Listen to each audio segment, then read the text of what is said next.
Hey, it's State of State. We got your Nittany Lion update. It's a football discussion with Tom and Justin, so kick back and press play. With former Penn State and NFL defensive back Justin King, I'm Tom Hannafin. This is State of State. This podcast is presented by BetOnline. College football season is in full swing, and the last of the major pro sports leagues are off and rolling. BetOnline remains your top spot for all your live betting action and contests. College basketball is ready to go. The NFL, college football, and the NHL are all in play right now. BetOnline is your number one source for wagering news, odds, trends, and predictions. All the basketball betting action, along with every sport available at your fingertips with both desktop and mobile access for every sport anytime. Head to betonline.ag today or use your mobile device to get in on the action. Don't forget to use our promo code BELIEVE, that's BLEAV, to receive your 50% welcome bonus on your first deposit. State of State is presented by BetOnline, where the game starts. Also, State of State is a proud supporter of Blue White Outfitters. Blue White Outfitters was created as a retail shop meant to highlight the confidence, competitiveness, and fearlessness of the elite athletes found throughout the history of Penn State University. Check out the latest Lockdown U and Lawn Boys merchandise today. All sales from Blue White Outfitters directly benefit Penn State student athletes. Visit www.bluewhiteoutfitters.com today. And if you're looking for the perfect beer for Penn State football season, we've got you covered with the State IPA. Special thanks to our friends at Funk Brewing for creating the best tailgate and game day beer for Nittany Lion fans. A limited supply of the State IPA is still available now at beer distributors, grocery stores, Funk's tap rooms, plus select bars and restaurants. Visit www.funkbrewing.com/beers/state-IPA to learn where and how you can get State IPA before it runs out for the season. Check out the link in the description of this podcast for more information. Must be 21 years or older to purchase. Please drink responsibly. Penn State takes care of business on the road against Maryland by a score of 51-15. This was very, very encouraging. This was fantastic. Thank you all so much for joining us for the live post-game recap show here on our YouTube channel. This will post later on our audio-only platforms. Like, comment, subscribe, turn on notifications, and rate us. Thank you all so very much for doing that. I just want to say something because Justin is too humble to do it. In regard to analyzing this football team, there's probably no better analyst on the national level, regional level, podcast, TV, radio than Justin King when it comes to understanding what this team is all about from a mental standpoint, from an athletic standpoint, and then breaking down the individual games themselves. Because Justin, just about everything you said on the preview episode of this game happened. It's like Mystic JK came out and all of a sudden it was like, yeah, Drew throwing that pick against Indiana, man, he probably just, got it out of his system. He can play freely now. And I was like, that seems like exactly what happened. Man, you never know, right? Get out there as an athlete, you can start ripping that thing, making throws between the middle of the hashes, really spreading the football around, getting the tight ends involved, and obviously having Kaytron, carrying the ball, 6.5 yards a carry, and really, 91 yards on 14 carries, really being effective on the ground and really making smart decisions. And even the flip at the goal line to get it in there, just really showing some character and flair into his game and just letting go a little bit and really making plays along with making the right decisions, right? 4 touchdowns, 0 interceptions. So we're not talking careless play, but really showing the elite traits that we talked about him coming into the season. Jason Benetti and Brock Heward, I believe, were the commentators for this game on Fox. I thought they did a spectacular job. And one thing that they pointed out was that the way the offense was being run, formations, play scheme in this game reminded them very much of the style of offense that Drew Allar was playing in high school. Would you agree that this is the first game this season that play calling, that play style looked that way? Yes, but I also would have the correlation of the efficient run game. When you talk about how Kaytron was running the football just up and down, he was really making plays throughout the game to where they loosened up the defense and getting the tight ends involved at the same time. I think that's something that correlates to those type of passes, opening up the middle of the field, right? Where you see those different mismatches and just matchups for Drew to take advantage of. And I think that's exactly what he did today, even getting running rub routes throughout the whole day and then running almost like a little bit of a rub and go concept with Keandre Lambert and just hitting them in the middle of the field, but showing his arm strength and accuracy and putting the guys on the outside in a good position to make plays. Like I said, Dante Cephas having a coming out party, making some nice plays, 2 touchdowns, and really just starting to show like, okay, this is what he can do. And so it just show and like the different weapons being able to highlight themselves from, Drew being delivering the football is what we wanted to see all year. And this is what that balanced attack looks like in its ideal form. We always say when it's underneath the identity and there's some flow to it when you're getting first down. You're talking about 24 first downs today. So you're seeing like an aesthetically pleasing offense. It's good to have a balanced attack where you're throwing the ball to the sidelines, 8-10 yards. Okay, we're getting a chunk play at 20 yards. Oh, here's one for 35 here. Let's run the ball for 5-6 yards. Having that rhythmic offense, I think, is what James always talks about when he's like the balanced offense is what our ideal thing is, because when you're attacking a defense like that, it is hard to stop in different ways. And when you get extra possessions, you have 51-15 victories. is not bad. And a lot of that scoring, not a lot of that scoring, but I'd say an additional, almost 20 points kind of got tacked on in the last few minutes there of the fourth quarter. Like Bo Prabula gets a late touchdown, a couple like field goals. Like it just kind of added up. Thank you all so much for joining us in the comments section. We really appreciate it. Also, the super chat function is engaged. So if you want to donate to the channel, that goes towards the effort of us doing things like this more often. So thank you very much. Julian, back again. We are Penn State. That's how we do it. Good evening to you too as well, Julian. Eli getting involved. Great win by the Lions. A question for you guys. Are there going to be more variations of the Bo package? Okay, Justin, we finally saw the Bo Prabula quarterback 2 package with the ones in this game. Now, we saw it, I believe, for 2 total plays. There's the little gadget play that you just kind of touched on it. Drew Allar ultimately gets the ball, and then he flipped it to Theo Johnson for the touchdown. So it seemed like a little bit of a broken play just because of the way the defense played it. Nothing that Bo or Drew did wrong. And then you saw Bo try and come in later. I think it was in the second quarter. And he was just trying to get outside and he slipped and it just didn't really go anywhere. But you and I were talking about this before we started recording.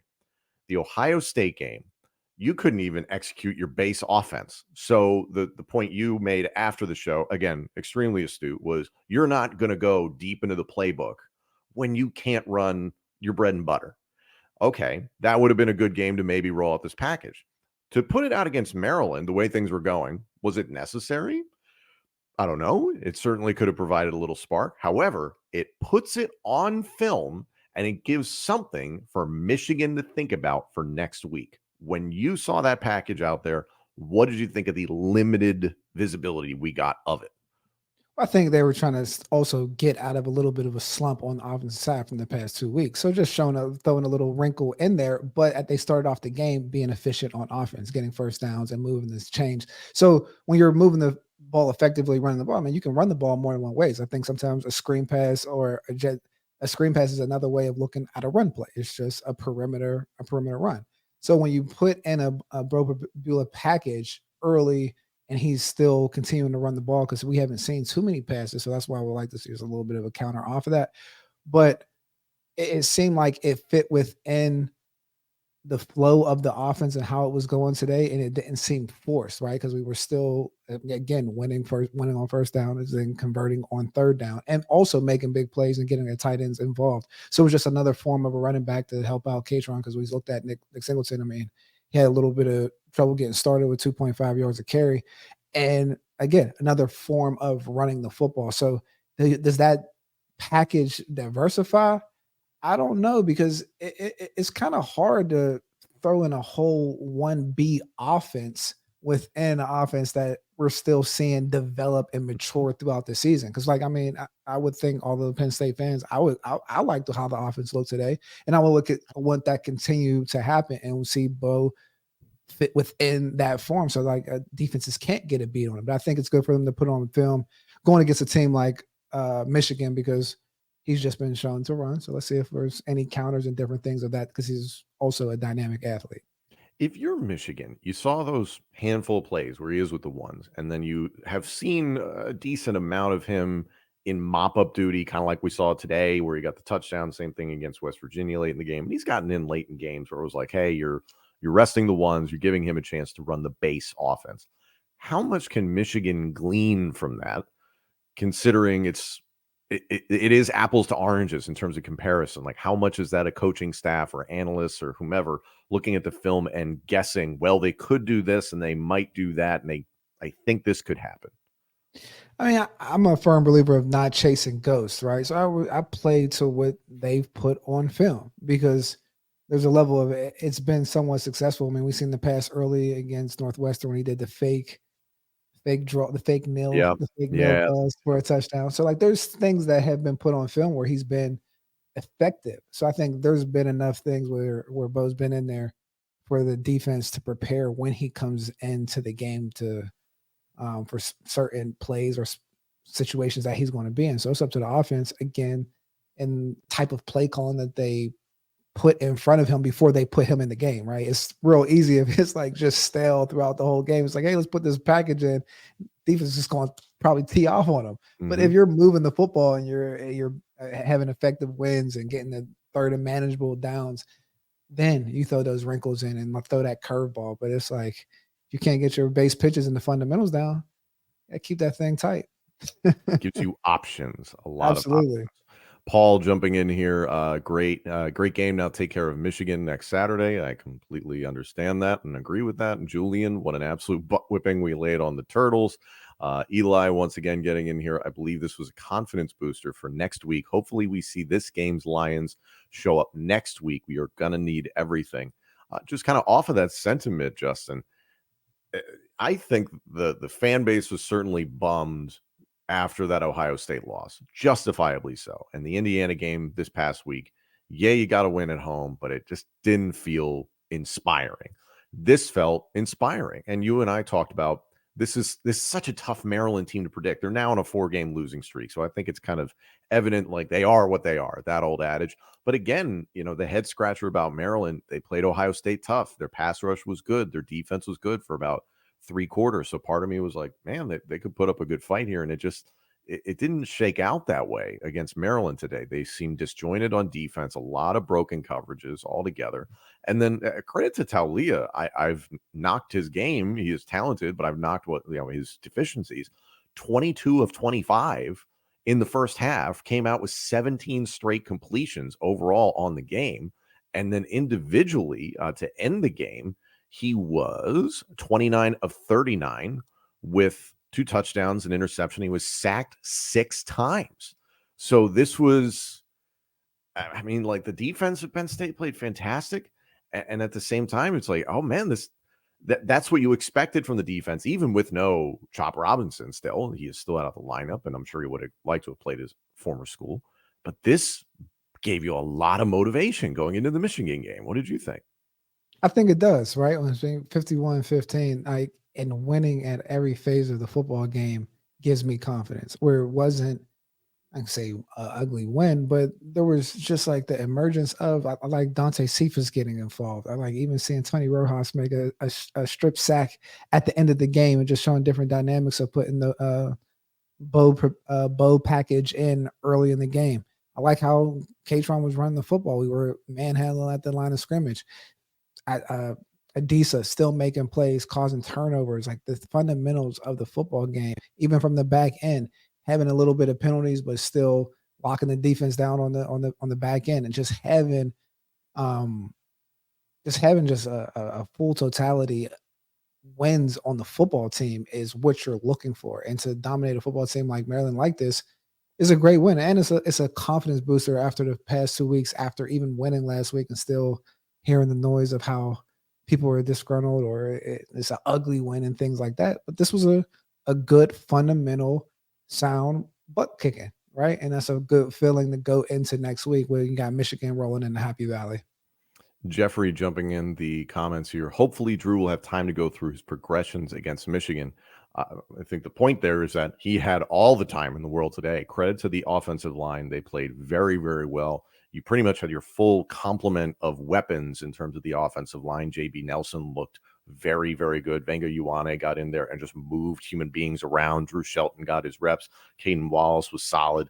You bounced around with Hunter Norzad also. Really nice game. A lot of those games where a lot of those plays, rather, where it's the brotherly shove. You're kind of doing that scrum play from the origins of football.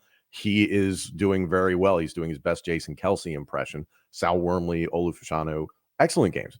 Drew had a ton of time, so he's able to pick guys apart. And Michigan is going to be different. They have an outstanding pass rush, and they have an outstanding front seven altogether.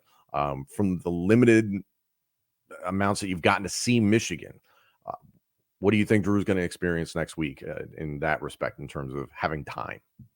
He's not going to have much time. They're going to send blitzes at him. They're going to man up on the back end. They're going to be aggressive on the receivers, and they're going to try to play bully ball and like apply pressure to him. I think that's going to be the game plan and how Jim Harbaugh attacks offenses, and I think the defense is going to be the same exact way. So I think you just gotta come ready for a heavyweight boxing match, to be honest with you. I agree. I think that's exactly what it's going to be. Kabindra in the comments section here. My gosh, what happened to Nick Singleton? He can't run through tackles the same way Allen can. Singleton hype train has been a major disappointment. Won't be surprised if he transfers next year. Allen, running back number 1. Justin, what do you think? And I'm sad to say that. I mean, I'm not mad at, or I understand like the transfer portal scares with Nick Singleton when you see someone like Kaytron really come into his own and continue to run the football, right? You can't argue with productivity. Like every time that he gets the football, it means whether it's making tackles, making the first defender miss, getting chunks of yards, always having positive carries, and just carrying the football in a very efficient manner. I mean, it makes you start to question, but I think you can't negate Nick Singleton as an asset and a weapon, right? There's a lot of times when Saquon Barkley was here where he just rushing the football wasn't as effective as he was as just a playmaker from a kick return standpoint, from catching the ball out of the backfield, screens, and different things of that nature. So I think it's up to the coaching staff to use him in different ways. You've still seen him have a 50-yard return on the kickoff return today.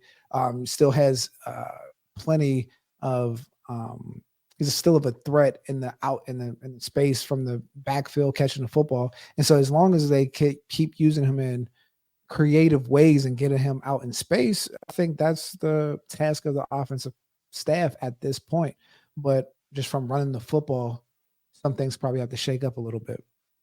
To the point Kabindra made, running in between the tackles, no argument. Kaytron Allen is better in that facet of the game right now. I think that's just very obvious to anybody that watches the game. Nick, they were talking about on the broadcast, so like, oh, he squats, 535 pounds for 5 reps. And I was like, okay, so he obviously is a freak athlete. Like these are not, this is not a bad athlete by any means. Right. But I think there was a ceiling that even in his freshman year, you could feel, not that, it's his overall ceiling or something like that. It's just a barrier for him to break through in terms of his next level of progression. And I just don't think he's found that. And the thing that makes me nervous about the transfer portal or NIL or any of that stuff, Justin, is that, who knows what Nick Singleton's really feeling about how he's doing right now and his place on the team, all those things.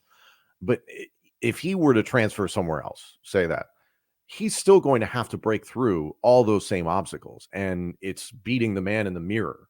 It's not other teams. It's the things he has to do to get better. And does he feel like he can accomplish those things at Penn State, or would it be better for him to be somewhere else?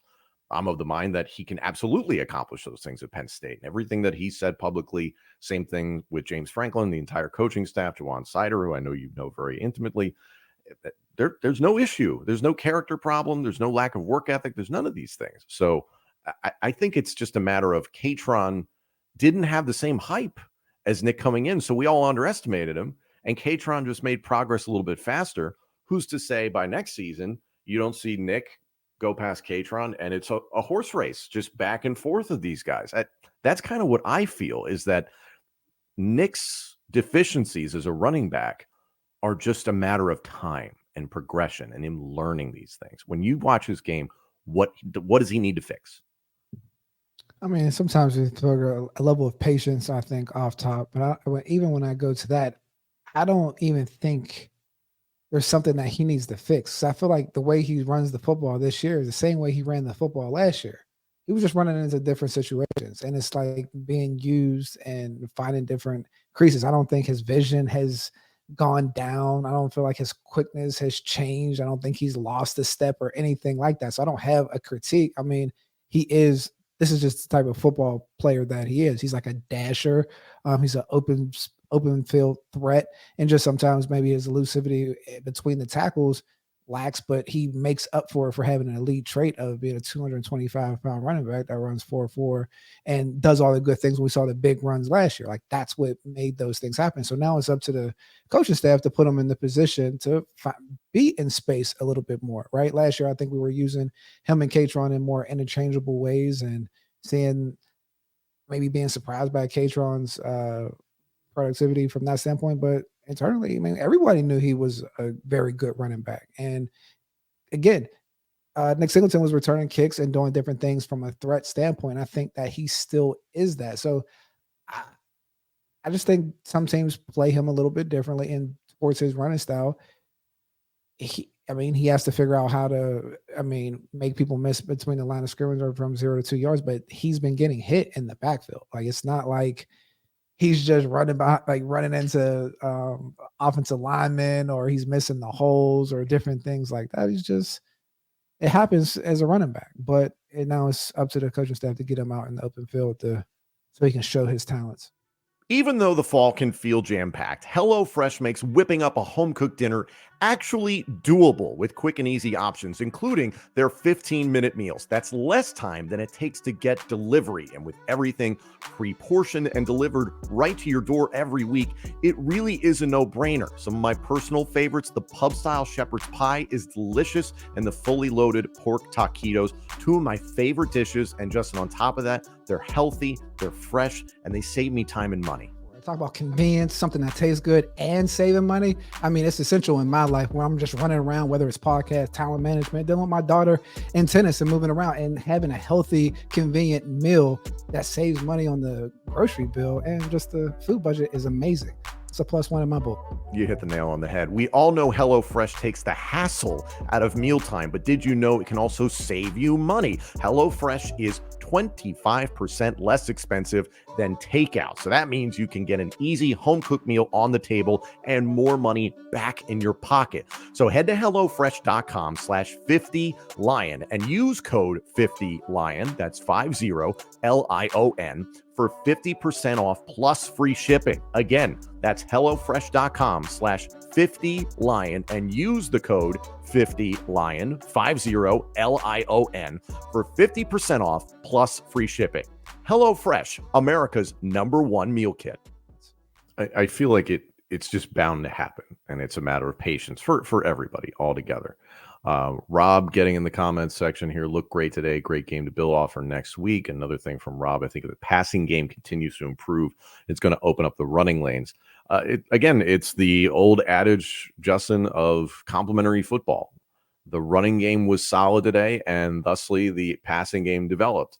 And yes, if you're able to throw the ball over the top, you're not going to see as many guys in the box, and that happened today. But it was just this constant back and forth by Mike Yursich. The play calling, I thought, was excellent. It constantly kept Maryland off their game. And then even looking at the rushing totals, here's the thing that I think is overlooked about this game. Yes, Kaytron Allen, 14 for 91, 6.5 yards per carry, and a touchdown, a long of 19. You and I were talking about that Tank Smith as the lone explosive for the season. So it was nice to see. He's got some company now, which is great. Nick Singleton, 8 for a total of 22.5 yards per carry. Obviously not what he would want in that department. Bo Prabula, 9 for 12 altogether. That's kind of adjusted because of sacks, that sort of thing. 1.3 yards per carry. Drew Allar, 4 for 39, a long of 21, 9.8 yards per carry. I don't want to see Drew Allar run the ball the way that Trace McSorley and Sean Clifford had designed quarterback runs. It was the fact that he was playing loose He was playing freely. And when he saw opportunities, like he wanted that one bubble screen in the first half, and he saw a hole just open up, and he's like, oh, I'll just go get 21 yards right here. Like, it's just smart football. And I don't know if you would have seen that from Drew a handful of weeks ago. He seemed like a different person today. And especially the big thing for me, Justin, it was a freaking road game where we've talked about some of his road games.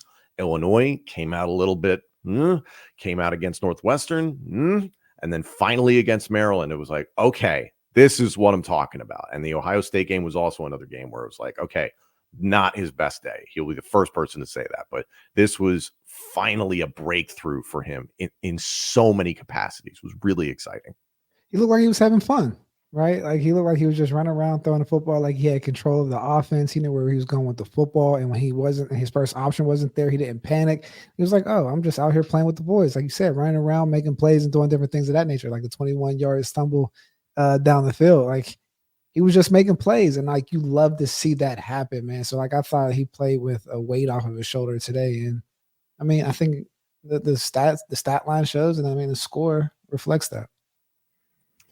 Josh getting involved here. Penn State football needs to implement more offensive sets packages for Perbula, which we talked a little bit about before, who can force Michigan to account for his run skill sets altogether. I agree with that, and we kind of touched on that before, is that, yeah, I think this being put on tape in this game is in a way to just give Michigan something else to worry about going into next week. Julian here, speaking of Michigan, make Michigan one-dimensional in regard to Penn State's defense against Michigan's offense. Let's see what J.J. McCarthy has got. There is so much swirling around this Michigan team right now, Justin. This whole sign stealing scandal. Every other day, there is a clip that comes out of Connor Stallions sneaking, into a stadium, or he's whispering something to their OC, or he's whispering something to Jim Harbaugh. Reports from the TCU head coach last season of a couple drives into the game in the college football playoff. It's like, oh, they have all our signs. Let's just switch everything up. And shocking, it looked like leather helmet, Navy, Army, Air Force football for Michigan, in that they're built to run the ball. They're not built to play with a lead, or they're built to play with a lead. Excuse me. They're not built to come from behind.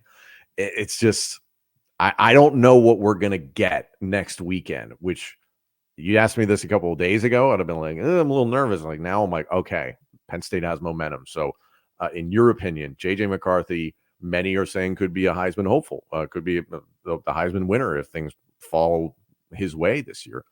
What does Penn State have to do defensively against this Michigan team? I mean, the obvious thing is stop the run, right? Because like you don't want them to be able to get 5 or 6 yards a clip and still have the ability to throw in movement passes and play action, attacks, screens, and just have the whole playbook completely open. But keeping Michigan a one-dimensional team is harder. I mean, it's easier said than done. I mean, this is a great football team coming in there, but I think the main thing that they need to come in with is stopping the run and make sure that's all sealed up. Because I think on the perimeter, we match up well with them, and just speed on defense. I think, again, the matchup is there. I think when you come down to the physicality and how they run their offense, that's the thing we need to just make sure we take care of. Mm-hmm. Matthew hopping in the comments section here. Maybe the Ohio State loss sparked something in Drew. We kind of touched on that before, but I'd say it's more what Justin had talked about in the preview episode that we did for Penn State versus Maryland, is that interception he threw late against Indiana. I think it was just, all right, it's finally off his mind. 311 passing attempts to start a career in college football without an interception. Truly astonishing. The next closest was Robert Griffin III with 209, to put it in perspective. It's really crazy. So like that pressure had to be on his mind to a degree of just being uber careful with the ball. Now it's like, hey man, that's gone now. But the thing for me, Drew is focused on something. A lot of people are going to pay attention to the wide receivers. Keandre Lambert-Smith, 8 for 95. Dante Cephas, a coming out party, and I want to get to him, 6 for 53 and 2 touchdowns. But then you have between your 3 starting tight ends, Warren, Johnson, and Dinkins, 8 receptions and close to 100 yards and 2 touchdowns. Or I'm sorry, 9 receptions, close to 100 yards and 2 touchdowns. I freaking love it. This is what we talked about this past week. You have emphasized this. James Franklin has said it himself. Our best group of pass catchers are tight ends.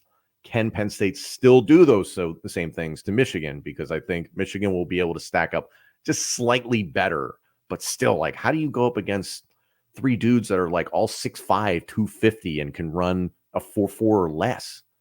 I mean, because football is a one-on-one football game. Everyone says it's a team versus team, but I always say it's a one-on-one game. So going into Michigan, the Penn State football team has to have that mentality of win your one-on-one matchups, because they're going to challenge them and play man-to-man. So whether it's Dinkins, whether it's Thea, all the tight ends, Tyler, they have to beat the linebackers and the safeties when they're matched up with them, and make plays, and especially on the outside too. I think when they have elite defensive back over there, and it's going to be up to Keandre to have separation and make the big play and take those shots. I think when we play big teams like that, putting the pressure and applying the pressure is always a positive. Even having a balanced attack, but still a balanced attack with an attacking spear attached to it, I think is the best approach for this offense to have. And what that means is like making plays and beating the guy across from you.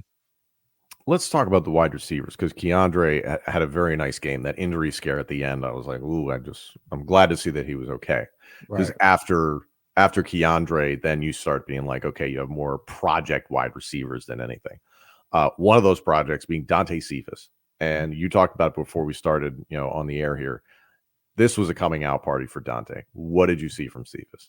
He was playing free. He seemed like he was having fun. He was engaged in the blocking. He had a couple double catches early where he had the great attempt or the effort and just the fade in the end zone. He didn't catch it, but he just seemed to be playing free and understanding his assignments today on just executing the plays, right? And then getting a chance to make some plays. I think that's what we saw from him. He just seemed a little more sure out there when he was moving around and just like with a lot of good energy.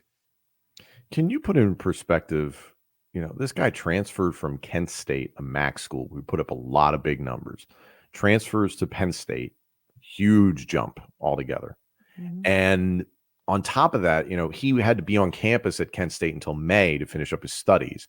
Then he gets here in the summer, and he didn't have the benefit of winter workouts and spring ball and the spring game. How far behind does that put anybody in his position, considering the smaller level of competition that he was coming from?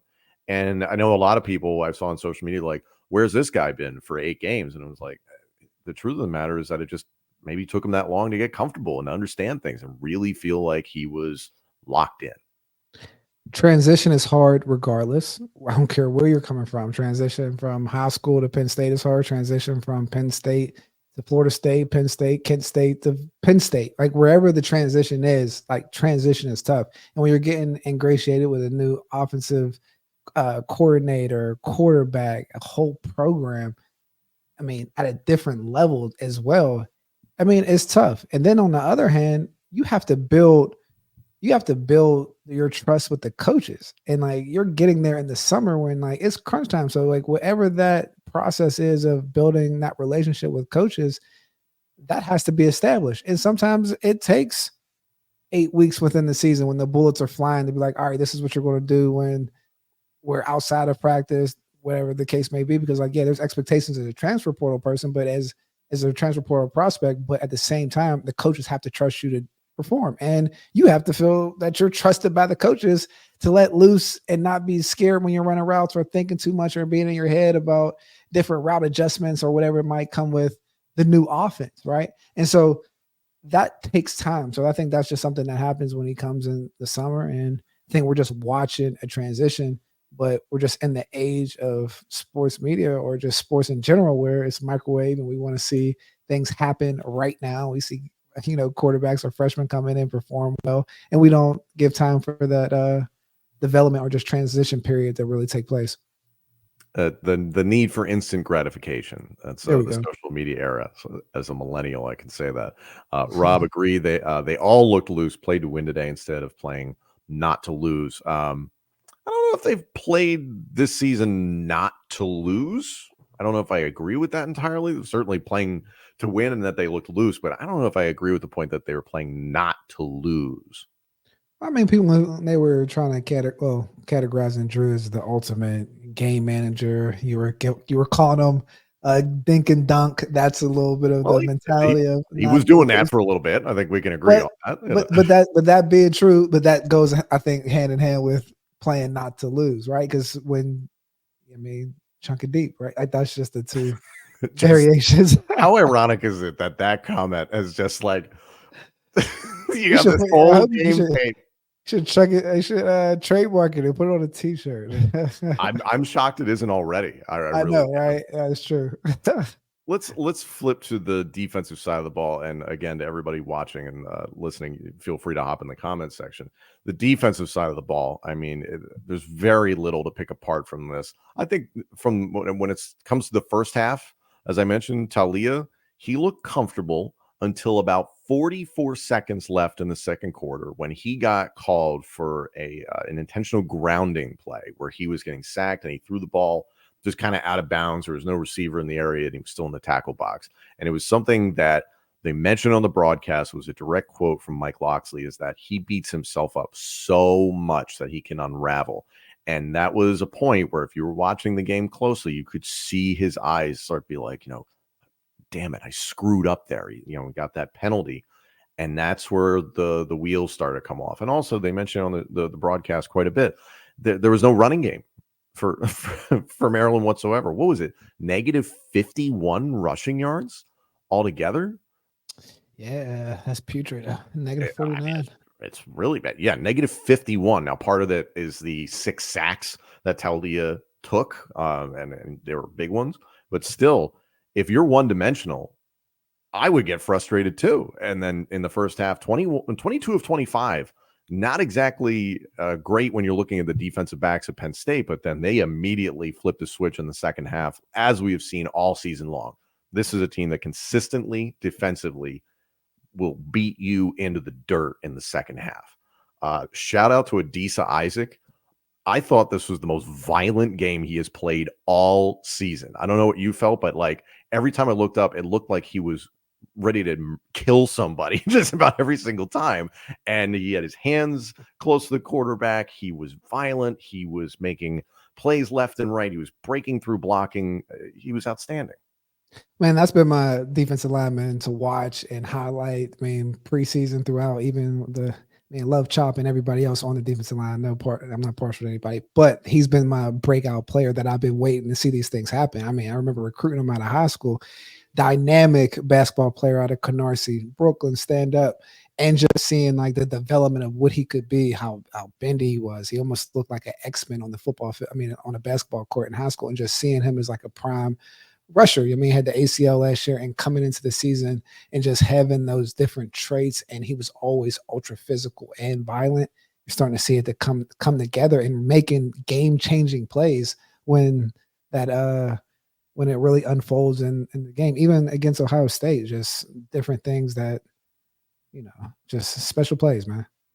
And it was beyond Adisa. Like Adisa, I thought really stood out defensively. Another outstanding game for Daquan Hardy. I thought the defensive tackles really stepped up in this game. Yeah. You saw a lot of Keziah Izzard. You saw a lot of Devon Elise.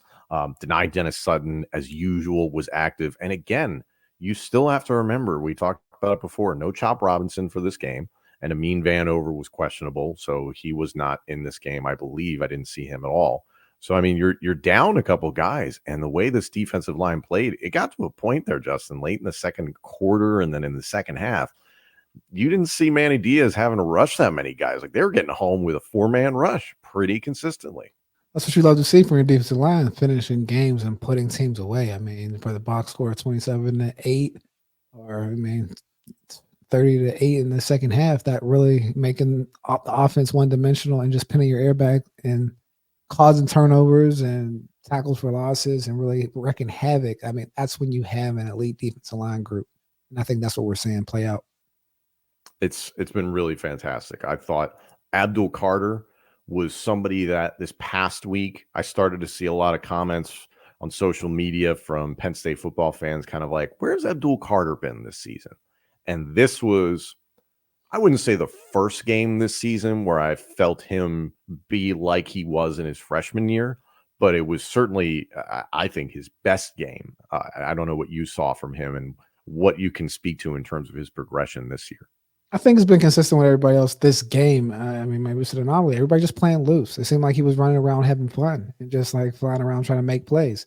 The progression this year, I think even last year he played a little bit more fundamentally sound throughout the games, didn't really miss leaky tackles this year.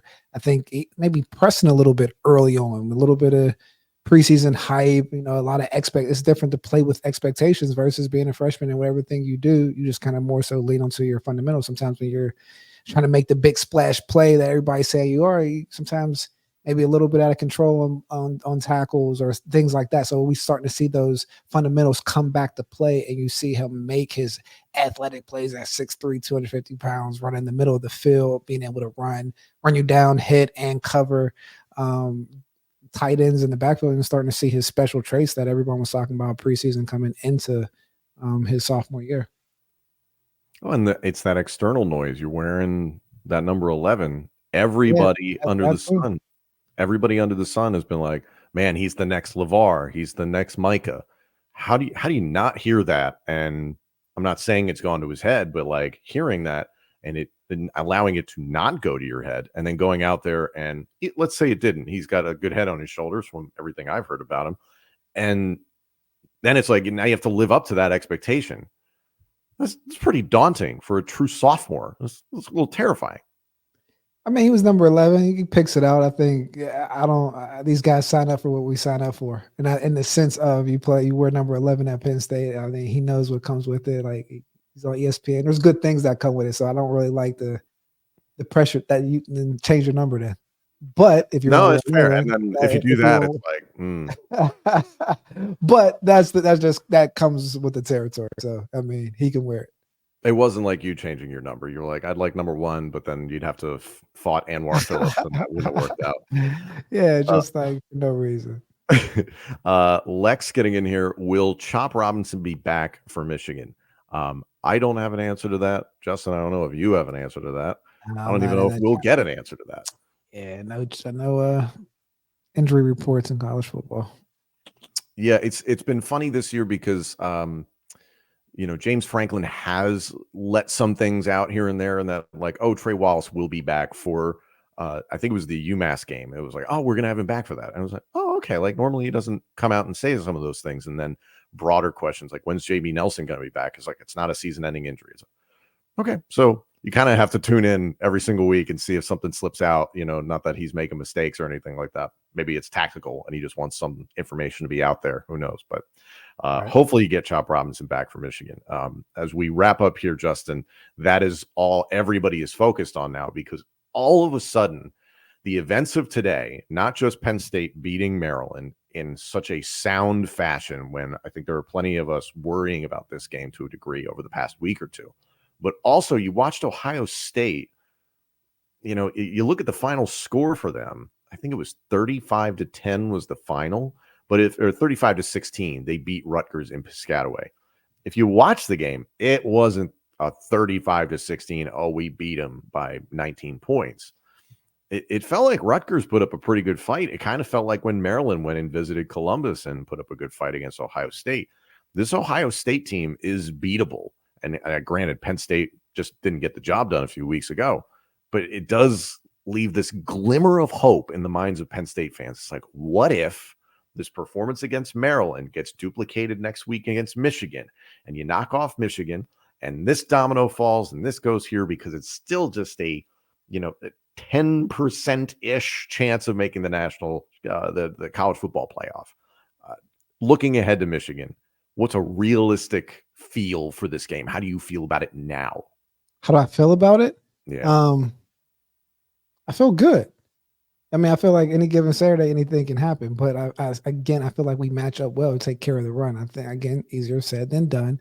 But coming off of this type of victory and just the different areas and the diversity that we can attack them from the offensive side and what we possess on defense, I feel like, Penn State should feel good.